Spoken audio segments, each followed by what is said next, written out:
Congress couldn't agree on whether to save the big three automakers, so should the administration now throw a financial lifeline on its own?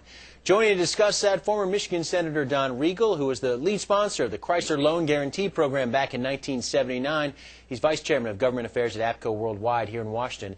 And from New York, Peter Schiff, President of Euro-Pacific Capital. He's also the author of the Little Book of Bull Moves in Bear Markets, How to Keep Your Portfolio Up When the Market is Down. And welcome to both of you this evening. Senator Riegel, I'll start with you. Did the White House have any choice but to step in here and offer to provide this assistance? I don't think so. As we were chatting before coming on air, in the last 30 days in the United States, we've had 2,160,000 people lose their jobs and file for the first time for unemployment claims.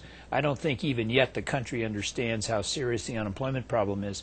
If the auto industry were to go down now, with a GM bankruptcy, say, leading the parade, over the next 12 months, you'd have another 3 million people, that's the estimate that I think is right, that would become unemployed, not just at GM, but all of the jobs connected to it across the 48 states in the continental United States. And that blow on top of what's already happening in the economy and no credit available for people to even buy cars, to speak of, would be something that we shouldn't tolerate. And I'm not surprised that the Bush administration feels like they've got to respond. It is a kind of emergency. Peter Schiff, your take? Well, I completely disagree. I mean, a lot of people are going to lose their jobs in this economy. That's inevitable right now.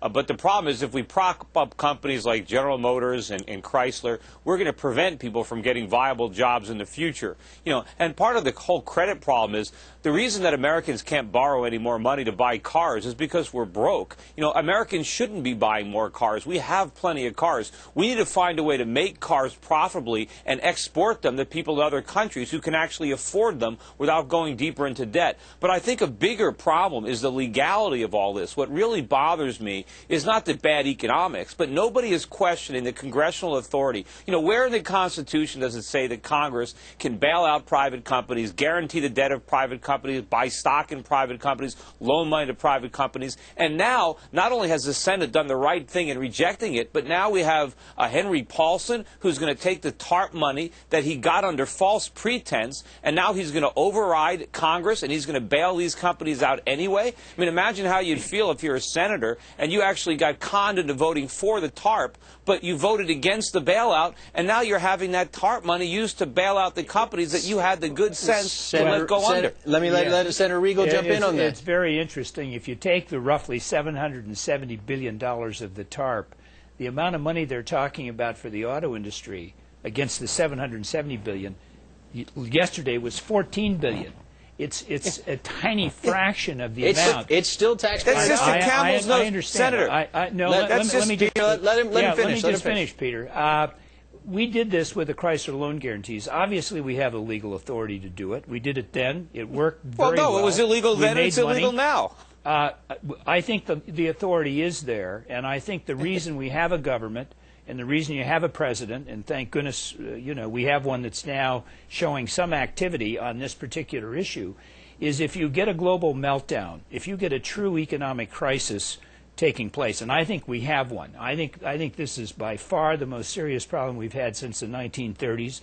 I think, although it's the different case facts, it's every bit is alarming and dangerous, and we have to break this downward trajectory. And when I hear academic arguments, Peter, with all due respect, like I just heard you make, that isn't the real world. People have to live and work and survive in the real world. Peter, go ahead. And not with a lot of philosophy and jargon. Senator, I'm in the real world. I predicted this crisis, so I know what's going on. And it's the government that caused it. Government is not the solution. And I beg to differ that the reason we have government isn't to interfere in the economy. I mean, the founding fathers are rolling over in their graves when they hear comments like that. Of Wall Street.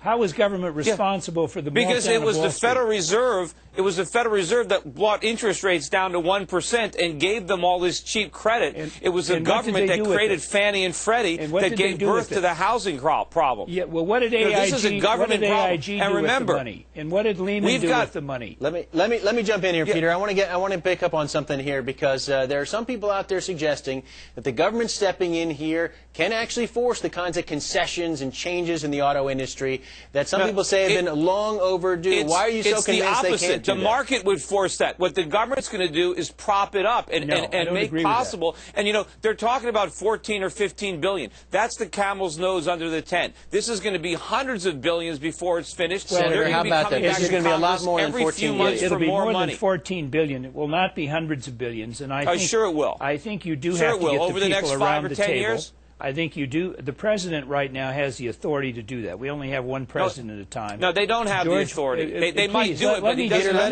Let me just finish, Peter. I listened to you.